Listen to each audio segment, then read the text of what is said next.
आपने गांधी जी को हमेशा दो चीजें देखी होंगी, एक उनकी धोती में घड़ी लटकी हुई है और एक उनके हाथ में किताब है।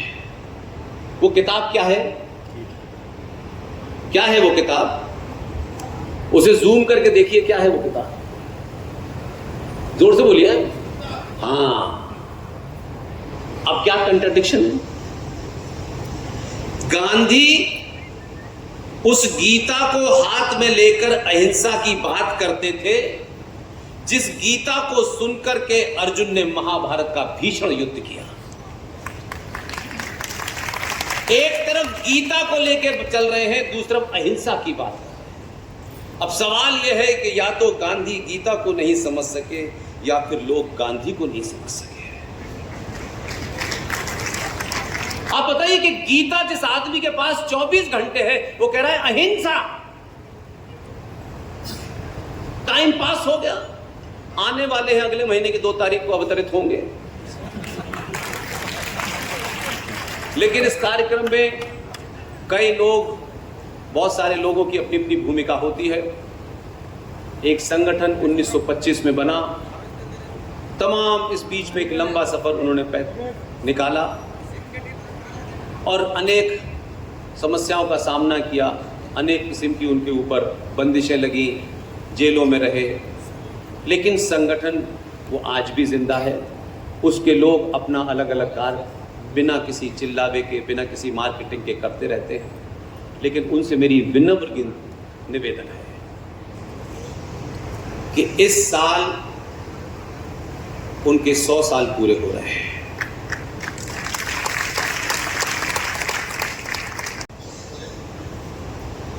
हमने आज तक ये नहीं पूछा किसी से, इतने एमपी एमएलए आपने भी चुने होंगे, पूरे देश ने चुने, न जाने, मैं नहीं जानता, वो बहुत सियाने लोग हैं, समझदार लोग हैं, न उन्होंने ये कभी बात आपको बताई, न ये कभी डिबेट हुई। राम है या नहीं है, उनके अस्तित्व पर इस देश की सुप्रीम कोर्ट भी डिबेट कर रही है। लेकिन सुप्रीम कोर्ट को इस बात ने कभी डिबेट नहीं की, कभी सुओ मोटो नहीं लिया। किसी विधानसभा में देश के ये सवाल नहीं खड़ा हुआ कि 15 अगस्त 1947 को भारत आजाद हुआ है, क्योंकि कुछ लोगों ने कह दिया है वो बड़े महान थे और हमने उसको आत्मसात कर लिया है। हमको अपनी बीमारी नहीं पता चल रही है और हम अपनी बीमारी को बीमारी न मान करके दूसरे के बारे में ज्यादा चिंता करते हैं। ऐसे ही एक शब्द का इस्तेमाल बहुत होता है, दिन में भी हुआ, धर्मांतरण हो रहा है। आदिवासी इलाकों में धर्मांतरण बड़ी तेजी से हो रहा है। अब यह शब्द किस ज्ञानी ने निकाला मुझे नहीं पता। दुनिया की कोई ताकत सनातनी का धर्मांतरण नहीं कर सकती है। आप ताली बचा के रखिए, 3 घंटे बोलूंगा, कोई चिंता नहीं है। हमारे संस्कारों में, हमारे इतिहास में, रामायण में, गीता में धर्म शब्द का मतलब पूजा पाठ नहीं होता। धर्म रिलीजन का पर्यायवाची नहीं है, सिनोनिम्स नहीं है। हमारे संस्कारों में धर्म का अर्थ होता है आपका कर्तव्य, आपकी ड्यूटी। एक राजा का धर्म क्या है, एक पिता का धर्म क्या है, एक मां का धर्म क्या है। हर एक का कर्तव्य, हर एक की ड्यूटी तय है। अपने अपने कर्तव्य को करना ही धर्म का कार्य करना है। तो कहते हैं नाक इंदिरा से मिलती है। फिरोज गांधी का कोई कंट्रीब्यूशन नहीं उसमें। 23 सितंबर 1900, ये मैं क्रोनोलॉजी इसलिए बता रहा हूं ताकि जो मैं बात आखिर में कहूं उसको आप गहराई से समझ सके। ये बात क्योंकि मैं बीच में से शुरू करता तो शायद नहीं बात बनती। 23 सितंबर 1974 को श्रीमती इंदिरा गांधी के छोटे बेटे संजय गांधी की शादी हुई। 13 मार्च 1980 को उस शादी से वरुण गांधी पैदा हुए। 23 जून, यहां से गंभीर बात है, इसको सुनिएगा। 23 जून 1980 को एक घटना घटी। हम भावुक लोगों ने उस घटना को घटना की तरह लिया, थोड़े दुखी हुए और फिर आगे बढ़ गए। दिल्ली के सफदरजंग फ्लाइंग क्लब में जहां संजय गांधी डेली जहाज उड़ाने जाते थे, वो थे और उनके साथ में को पायलट था सक्सेना, जो एटा का रहने वाला था।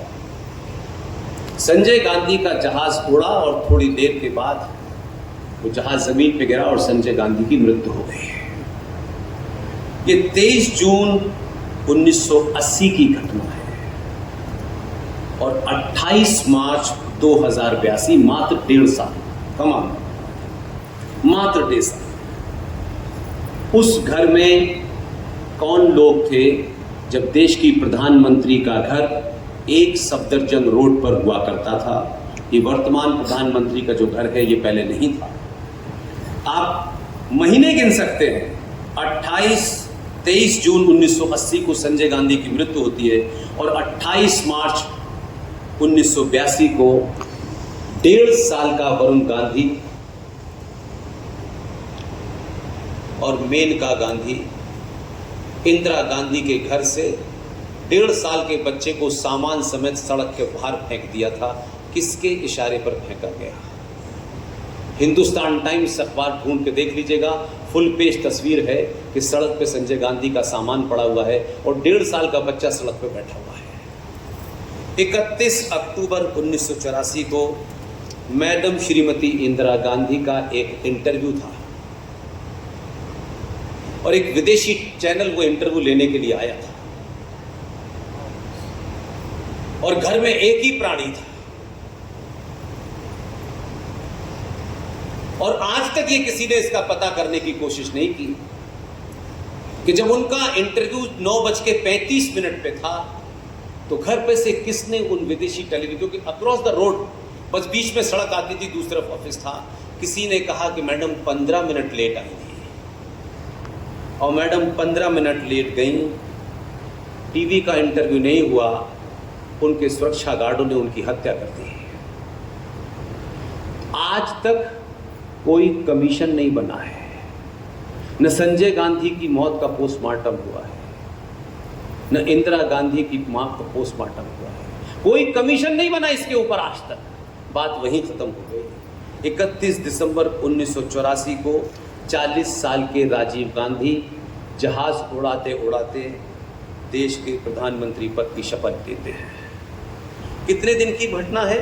अक्टूबर में घटना घटती है और एक पूरा परिवार छिन्न भिन्न हो जाता है, पूरा देश शोक में होता है, लेकिन मात्र चंद 1.5-2 महीने के अंदर ही आपने उनको शपथ दिला दी और उसके बाद फिर 89 में उन्होंने शपथ ली और 21 मई 1991 को राजीव गांधी चुनाव की सभाएं करते हुए 8 सभाएं करनी थी, 6 सभाओं में वो मौजूद थी और 7वीं सभा में मौजूद नहीं थी और श्री पेरुम्बदूर की सभा में राजीव गांधी के बारे में बताया गया कि कुछ तमिल टाइगर्स लोग थे, उन्होंने एक सुसाइडल बम बेल्ट बांधी थी और उसमें उनकी हत्या हो गई। अब फिर ये दे रहा है, हम इतने तो बीमार नहीं हैं कि हमारी बोली कोई एक नेता 2 रुपए किलो चावल में लगाए और हम उसको राजा बनाते हैं और फिर पूरे 5 साल ये कहें कि राजा भारत को हिंदू राष्ट्र क्यों नहीं घोषित कर रहा है, जबकि हम अपने जीवन में 2 मिनट के लिए हिंदू नहीं होते और हिंदू राष्ट्र की मांग करते हैं। ये वो समय है कि जब आपको आत्ममंथन करना होगा। ठीक है, 50 साल पहले क्या स्थिति थी मैं नहीं जानता, लेकिन आज के भारत में कौन पार्टी है जो आपकी बोली नहीं लगा रही है और कौन लोग हैं जिनको सब कुछ देने के बाद वो बिक नहीं रहे हैं, वो भी आप ही के बीच में रहते हैं, आप ही के सामने संकट पैदा बहुत सारे होते हैं, उनका भी सामना करते हैं, गरीबी को देखते हैं, सारी चीजें हैं, लेकिन वो नहीं बिक रहे। राम की कथा सुनाने वालों को 4 करोड़ रुपया देते हो, लेकिन उनसे पूछते नहीं हो कि राम की कथा सुना रहे हो और राम की आधे चरित्र को बता रहे हो और आधे चरित्र को अपने स्वार्थों के हिसाब से छुपा रहे हो। कोई और नहीं देता, आप ही देते हैं। राम की कथा सुनाओ, सुनने के लिए कोई मना नहीं है, हर चौराहे पर होनी चाहिए, लेकिन सुनाने वाला जिन लोगों के सामने कथा सुना रहा है वो आपको उतना ही सुनाना चाहता है कि उससे आगे की अगर कथा का प्रसंग सुना दिया तो कथा में से लोग उठ जाएंगे और सवाल पूछ लेंगे।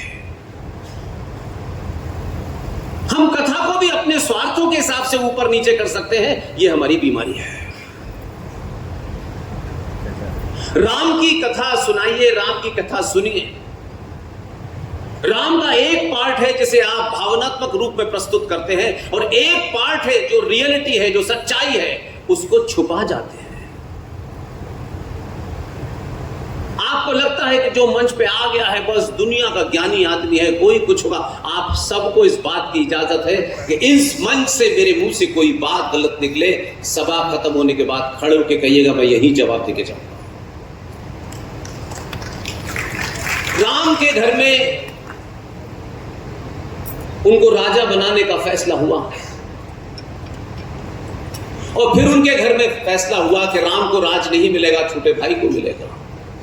अब ये पूरा प्रसंग बहुत भावुक तरीके से हमारे कथावाचक इसको रखते हैं। और राम ने जैसे ही उनकी मां ने कहा कि भाई छोटे भाई को राज मिलेगा, राम ने अपने खड़ाऊ रखे और जंगल की तरफ निकल गए। इतना ही प्रसंग है इसमें, लेकिन जो महत्वपूर्ण बात है जिससे आपको राम होने में क्या समझना चाहिए वो माइनस कर दिया उसने। राम जंगल में गए और जंगल की पूरी कथा सुनाई कि उनके पैरों में छाले और मां सीता की आंखों में आंसू और ये हुआ संकट, दुनिया जमाने की कहानी हो रही है। लेकिन पहला तो ये नहीं बताया कथाकार ने कि जब राम जंगल जा रहे थे तो उन्होंने 10-20 किलो सोने के लिए कोई इंतजाम, बड़ी गाड़ी, बहुत सारे कपड़े, कोई अटैची नहीं की थी। राम के तन पर एक छोटा सा कपड़ा था जो उनके शरीर पर था, और जो सबसे महत्वपूर्ण है, जहां से सनातनी का पुरुषार्थ जिंदा होता, वो क्यों नहीं बताता कि राम अपने साथ जब जंगल के लिए निकले तो धनुष बाण लेके निकले थे। क्या राम जैसे को नहीं पता था कि जंगल में उन्हें पागल कुत्ते, जिहादी और पागल कुत्ते भी मिलेंगे? राम आदर्श होने के बाद भी जानते थे कि जंगल में मिलने वाले पागल कुत्तों का इलाज इस राम के बाण से ही होगा, बातों से नहीं होगा। उस पूरे प्रसंग को आपने ऐसा कर दिया कि हर हिंदू राम की बात करता है, लेकिन राम आदर्शवादी होते हुए भी, इतने सच्चे होने के बाद भी उनको सच्चाई का पता था। और फिर राम यहां से वहां गए, जंगल में गए, शबरी के बेर खाए, ये तमाम भावुक कथाएं सुनते हैं, लेकिन उसमें दूसरा प्रसंग को छुपा जाता है आपका कथाकार।